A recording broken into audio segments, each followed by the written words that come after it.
Bonjour à tous et bienvenue sur ma chaîne YouTube, c'est Dr NS.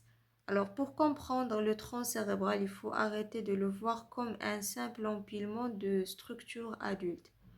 En réalité, tout commence par une organisation embryologique très précise avec des zones, des migrations et surtout des contraintes mécaniques et fonctionnelles. Dans cette première vidéo, on va se concentrer uniquement sur le mésencéphale. Et vous allez voir comment sa structure adulte est presque entièrement dictée par son développement embryologique. Alors tout commence par une vésicule comme n'importe structure de névrax. Donc on a une vésicule avec une paroi formée par trois couches cellulaires. Donc ici, ce qui est représenté en noir, c'est de la couche périventriculaire. Comme on a déjà dit, c'est une couche qui est formée essentiellement par des cellules souches qui vont former à la fois les cellules neuronales et les cellules gliales. Il y en a certaines cellules neuronales qui vont rester au niveau de cette couche, tandis qu'il y en a des autres qui vont migrer. Mais le potentiel migratoire ici au niveau mésencéphalique, c'est pas de la même chose par rapport au niveau télencéphalique. Parce qu'on a déjà dit lors de l'étude de la vésicule télencéphalique que les cellules pyramidales ont une capacité de migration très élevée et donc ils peuvent aller jusqu'à la couche périphérique et là ils vont former le cortex. Mais dans le mésencéphale, c'est pas la même chose. C'est un peu proche par rapport au diencéphale dans le développement de la substance grise. Donc toute la substance grise va rester soit au niveau périventriculaire, soit il va se conglomérer au niveau de la couche intermédiaire. Mais la différence entre le mésencéphale et le diencéphale, c'est que la structure mésencéphalique, elle a une couche périphérique qui est plus développée. C'est-à-dire qu'on va retrouver beaucoup plus de la substance blanche périphérique. Par contre, au niveau du diencéphale, on a dit qu'au fur et à mesure qu'on aura de développement de la substance grise, la substance blanche, il va se régresser et il va se relier avec celle de télencéphale à peine qu'on ne peut pas différencier les deux structures. Mais au niveau mésencéphalique, la substance blanche, il va être beaucoup plus développée et surtout au niveau de la zone antérieure. Pourquoi? Parce qu'il y en a des connexions qui vont venir de télencéphale ou bien les axones des cellules pyramidales, ils vont traverser la région antérieure de mésencéphale. C'est pour cela qu'on va les retrouver condensés au niveau de la face antérieure mésencéphalique et ils vont former les pédoncules cérébraux. Alors, jusqu'à maintenant, on a dit que la migration cellulaire va s'arrêter seulement au niveau de la couche intermédiaire. Mais cette migration cellulaire ne va pas s'effectuer de façon aléatoire. Il y en a à la fois de la formation des neurones qui sont moteurs et des neurones qui sont sensitifs. Donc, les neurones moteurs, ils vont retrouver leur destin au niveau de la zone antérieure de la couche intermédiaire. Tandis que les neurones sensitifs, ils vont trouver leur calme au niveau de la zone postérieure. Et donc, par la suite, cette zone intermédiaire va être subdivisée en deux plaques. Une plaque qui est postérieure, ça s'appelle la plaque alaire, et une plaque ventrale ou antérieure qui est destinée pour la motricité, alors que la plaque postérieure va être destinée pour la sensibilité. Et par conséquent, puisqu'il y en a beaucoup de migration cellulaire qui s'effectue au niveau de cette zone, il va comprimer un petit peu la zone paraventriculaire. Et il va former une toute petite couche ou bien une couche qui est fine paraventriculaire. C'est ce qui va former de la substance grise périacaducale. Ça s'appelle périacaducal parce que la lumière qui forme le mésencéphale ou la vésicule mésencéphalique va subir de rétrécissement au fur et à mesure par le fait de la condensation à la fois de la substance grise, ça d'un part, et de la substance blanche. Et donc cela, il va réduire la lumière pour que les cellules neuronales vont se retrouver un petit peu soulagées. Et donc, cela, il va créer une sorte d'un canal ou bien d'une lumière qui est très rétrécie. Cette lumière qui est rétrécie va former une sorte de communication entre deux structures ventriculaires, qui sont le troisième ventricule et le quatrième ventricule. Ce canal ou cette communication ou bien ce trou, ce que vous voulez, ça s'appelle l'aqueduc de mésencéphale. Et donc, de ce nom dérive la substance grise périaqueducale. Et donc, on a dit jusqu'à maintenant formation de deux plaques. Et au fur et à mesure, on aura de la condensation de la substance blanche au niveau antérieur. Vous voyez ici, ça commence à se développer beaucoup plus par rapport à ce qu'on a vu ici. Et cela, comme on a déjà dit, revient au développement des structures axonales des cellules pyramidales qui vont effectuer des sortes de communication avec les divers étages du tronc cérébral et aussi avec le mésencéphale et avec la moelle spinale. Et donc le mésencéphale, c'est une structure comme une sorte d'un carrefour qui va regrouper tous les faisceaux qui vont venir de part et d'autre de structures télencéphaliques. On continue. Alors cette plaque alaire ou cette plaque postérieure va se subdiviser et il va former de part et d'autre deux colonnes. Donc ces deux colonnes aussi, ils vont subir des transformations sur le plan spatial et ça va donner deux structures sphériques de ce côté et deux structures sphériques de l'autre côté. Et donc on va avoir quatre structures sphériques qui vont occuper la paroi postérieure de cette vésicule. Alors ces structures sphériques, ça s'appelle des collicules. Ce sont des structures qui vont avoir comme rôle, c'est de l'intégration de l'ensemble des signaux qui sont issus de la vision ou bien de l'audition et ils vont être reliés en même temps avec des structures qui sont de type diencéphalique pour former des voies auditives et des voies visuelles. Ces structures diencéphaliques, comme on a déjà cité dans la vidéo précédente, ça s'appelle les corps géniculés qui sont localisés au niveau de pôle postérieur du thalamus qui est le pulvinar. Donc on a dit que le corps géniculé latéral, il se relie avec les colliculi qui sont de type supérieur et les corps géniculés médiaux, ils vont se relier avec les colliculi qui sont inférieurs.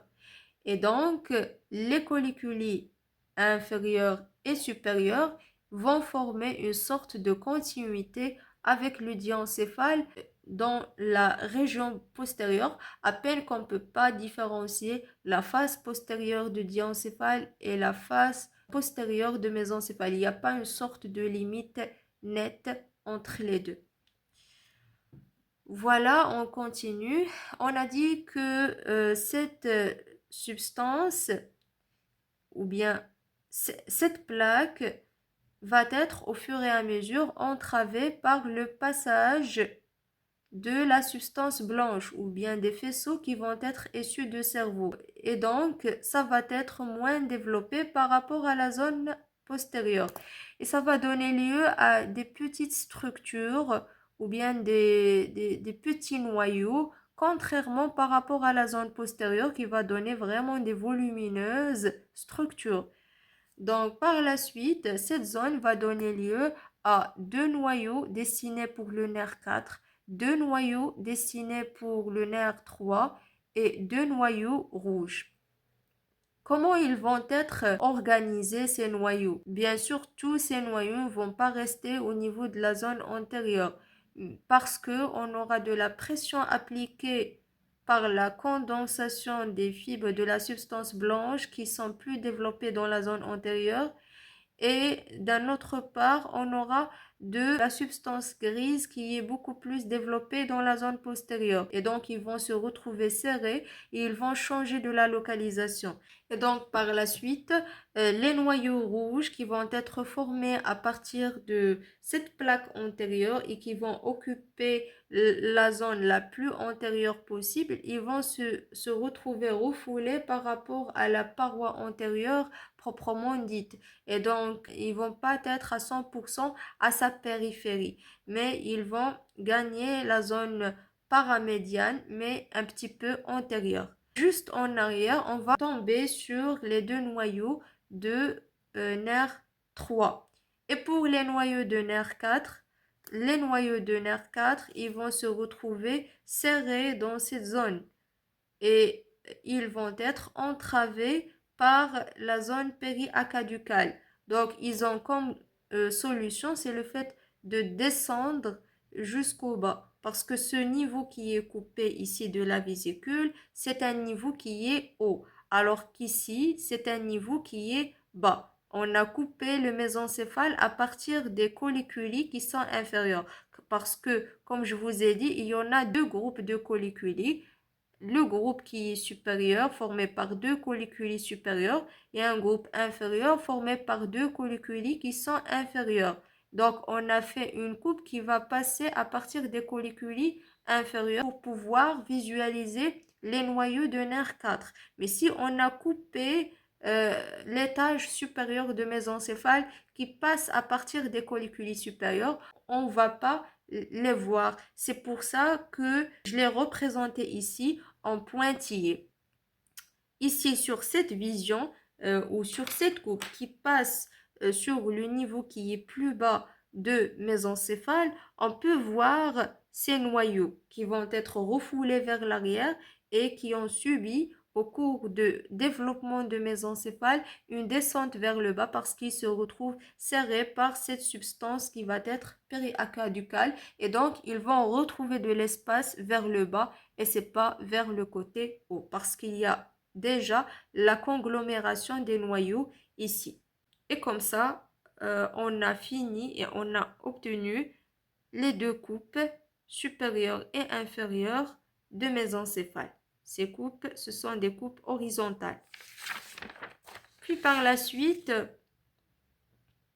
comment on peut voir la face antérieure et la face postérieure de mésencéphale? Comme je vous ai déjà dit, la partie antérieure de mésencéphale va être occupée par les deux pédoncules cérébraux, qui sont des prolongations de la substance blanche de part et d'autre qui vont venir pour relier le cerveau avec les autres structures de névrax. Ces deux structures, ils vont former une sorte de cavité,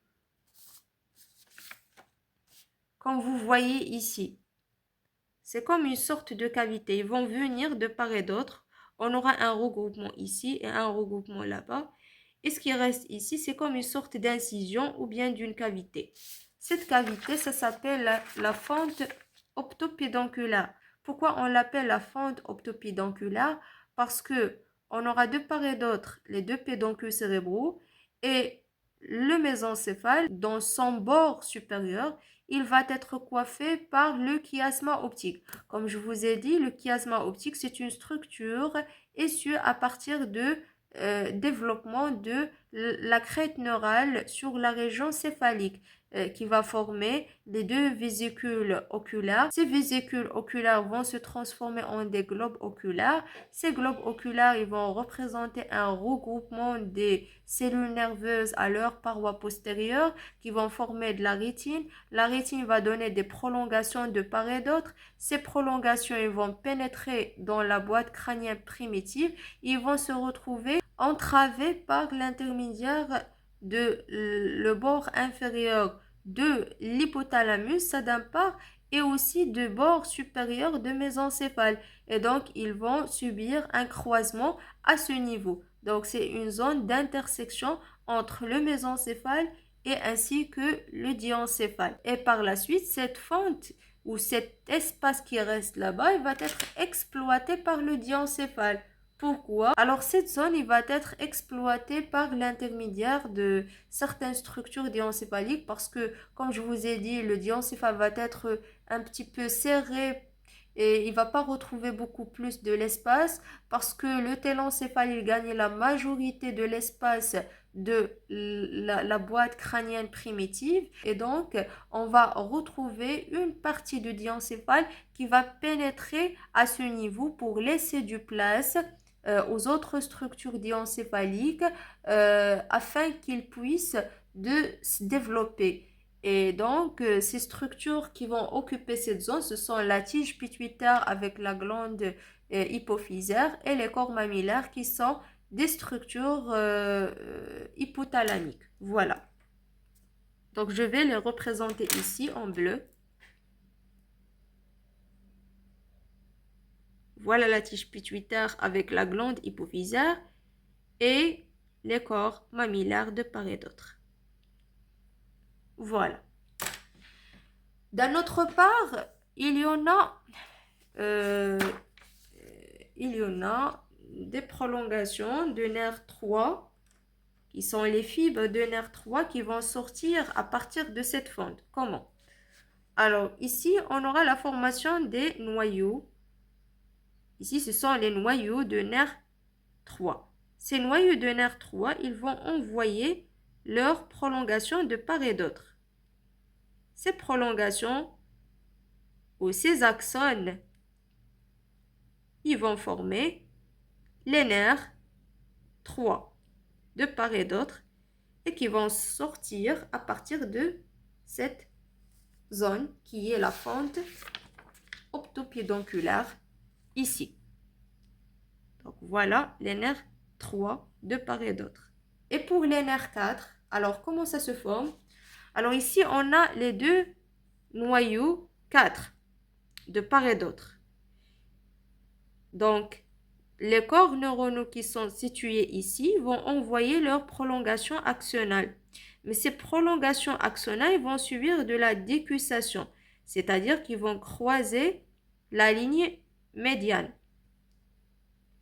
Et ils vont sortir par la paroi postérieure et bien sûr en dessous des deux colliculi inférieurs à ce niveau.